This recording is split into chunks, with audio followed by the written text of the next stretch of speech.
ദുരന്തവുമായി ബന്ധപ്പെട്ട കേസിൽ സർക്കാർ ഹൈക്കോടതിയിൽ സത്യവാങ്മൂലം സമർപ്പിച്ചിരിക്കുകയാണ്. ഒക്ടോബർ 1 വരെ CMDRFൽ 682 കോടി ലഭിച്ചു എന്നാണ് സത്യവാങ്മൂലം.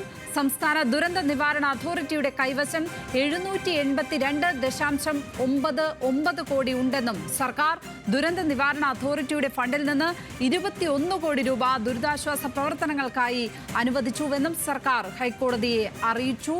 വിവരങ്ങളുമായി ഷപ്ന സിയാദ് ചേരുകയാണ്. ഷപ്ന, ഹൈക്കോടതി ചോദിച്ച എല്ലാ ചോദ്യങ്ങൾക്കും സർക്കാർ മറുപടി നൽകിയിട്ടുണ്ടോ? കേന്ദ്രം കണക്കുകൾ കൊടുത്തിട്ടുണ്ടോ ഹൈക്കോടതിക്ക്? ലക്ഷ്മി, സംസ്ഥാന സർക്കാർ ഇപ്പോൾ ഹൈക്കോടതിയിൽ സത്യവാങ്മൂലം സമർപ്പിച്ചിരിക്കുന്നു. ഈ മുഖ്യമന്ത്രിയുടെ ദുരിതാശ്വാസ നിധിയിൽ ഇന്നലെ വരെയുള്ള കണക്കുകളാണ് സമർപ്പിച്ചിട്ടുള്ളത്. 682 കോടി രൂപ കിട്ടി എന്നാണ് ഇപ്പോൾ സർക്കാരിന്റെ വിശദമായ സത്യവാങ്മൂലത്തിലുള്ളത്. വയനാട് ദുരന്തം നേരിടാനായി മാത്രം മുഖ്യമന്ത്രിയുടെ ദുരിതാശ്വാസ നിധിയിലേക്ക് 682 കോടി രൂപയാണ് കിട്ടിയിട്ടുള്ളത്. അതോടൊപ്പം തന്നെ ഒക്ടോബർ 1 കണക്കനുസരിച്ച് സംസ്ഥാന ദുരന്ത നിവാരണ അതോറിറ്റിയുടെ കൈവശം 782.99 കോടി രൂപ ഉണ്ട് എന്ന് സർക്കാർ കോടതിയിൽ കണക്ക് നൽകിയിട്ടുണ്ട്. ഇത് ഉരുൾപൊട്ടൽ മേഖലയിലേക്ക് മാത്രം ഉപയോഗിക്കാനുള്ള ഫണ്ടല്ല. 21 കോടി രൂപ ദുരന്തമുണ്ടായതിന് പിന്നാലെ ദുരിതാശ്വാസ പ്രവർത്തനങ്ങൾക്കായി അനുവദിച്ചു എന്നാണ് സർക്കാർ വിശദീകരിച്ചിട്ടുള്ളത്. മറ്റൊന്ന്, പുനരധിവാസത്തിന് ഭൂമി വാങ്ങാനായി SDRF തുക ഉപയോഗിക്കാൻ ചട്ടം അനുവദിക്കുന്നില്ല.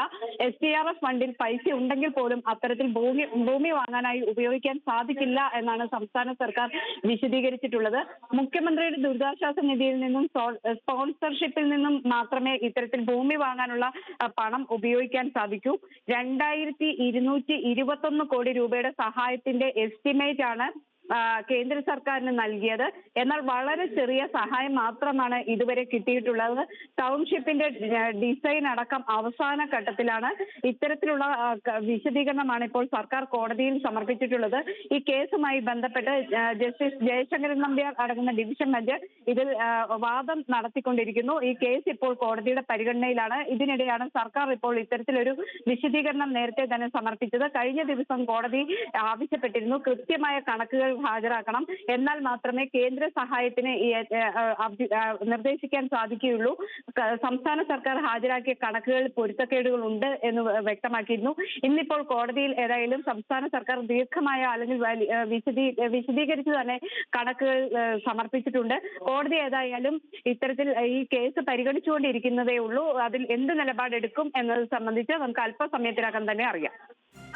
ഷപ്ന, കേന്ദ്ര ഇടപെടൽ കൂടിയേ തീരൂ എന്നുള്ള കാര്യം നമുക്കെല്ലാവർക്കും അറിയാം. കേന്ദ്ര അനുമതി ഉണ്ടെങ്കിൽ മാത്രമേ കയ്യിലുള്ള തുക പോലും കേരളത്തിന് ചെലവഴിക്കാൻ സാധിക്കുകയുള്ളൂ.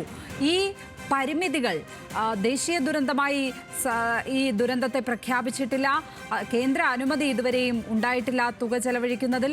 അപ്പോൾ ഈ പരിമിതികളൊക്കെ കൃത്യമായി സത്യവാങ്മൂലത്തിൽ പ്രതിഫലിക്കുന്നുണ്ടോ? എന്താണ് നമുക്ക് മനസ്സിലാക്കാൻ കഴിയുന്നത്? ലക്ഷ്മി, ഈ അല്പസമയം മുമ്പ് മാത്രമാണ് ഇത്തരം ഒരു സത്യവാങ്മൂലം കോടതിയിൽ സമർപ്പിച്ചത്. ഇതുമായി ബന്ധപ്പെട്ട് വിശദമായ കണക്കുകളാണ് ഈ സത്യവാങ്മൂലത്തിൽ ഇപ്പോൾ ഉള്ളത്. ഇതിൽ ഇപ്പോൾ നമുക്ക് മനസ്സിലാകുന്നതനുസരിച്ച് ഈ ദുരിതാശ്വാസ നിധിയിൽ മുഖ്യമന്ത്രിയുടെ ദുരിതാശ്വാസ നിധിയിലുള്ള ഫണ്ട്, അതോടൊപ്പം തന്നെ SDRFിലുള്ള തുക, ഇത്തരത്തിലുള്ള കാര്യങ്ങൾ കോടതിയിൽ കൃത്യമായി തന്നെ വിശദീകരിച്ചിരിക്കുന്നു. ഏതായാലും ഇപ്പോൾ കേന്ദ്ര സർക്കാരിനോട് 2221 കോടിയുടെ ധനസഹായത്തിന്റെ എസ്റ്റിമേറ്റ് കേന്ദ്ര സർക്കാരിന് നൽകി എന്ന് സംസ്ഥാന സർക്കാർ പറയുന്നു. എന്നാൽ ഇതുവരെയും വളരെ ചെറിയ സഹായം മാത്രമാണ് കിട്ടിയത്. സംസ്ഥാന സർക്കാരിന്റെ കയ്യിലുള്ള ഫണ്ട് കൊണ്ട് പുനരധിവാസമോ മറ്റ് പ്രവർത്തനങ്ങളോ നടപ്പാകില്ല. അത് വലിയ സഹായം തന്നെ കേന്ദ്രത്തിൽ നിന്ന് വേണ്ടി വരും. അതുകൊണ്ട് തന്നെ കോടതി ഇത്തരത്തിൽ ഈ വിഷയത്തിൽ ഇടപെടണം എന്നൊരു ആവശ്യമാണ് ഉന്നയിക്കുന്നത്. ഏതായാലും കോടതി ഇപ്പോൾ ഈ കേസ് പരിഗണിച്ചുകൊണ്ടിരിക്കുകയാണ്. കോടതി ഈ വിഷയത്തിൽ എന്തായിരിക്കും പറയുക, എന്ത് ഇടപെടലായിരിക്കും നടത്തുക എന്ന് കാത്തിരുന്ന് തന്നെ കാണണം. വയനാട് ദുരന്തവുമായി ബന്ധപ്പെട്ട കേസിൽ സർക്കാർ ഹൈക്കോടതിയിൽ ഏതായാലും സത്യവാങ്മൂലം സമർപ്പിച്ചിരിക്കുന്നു.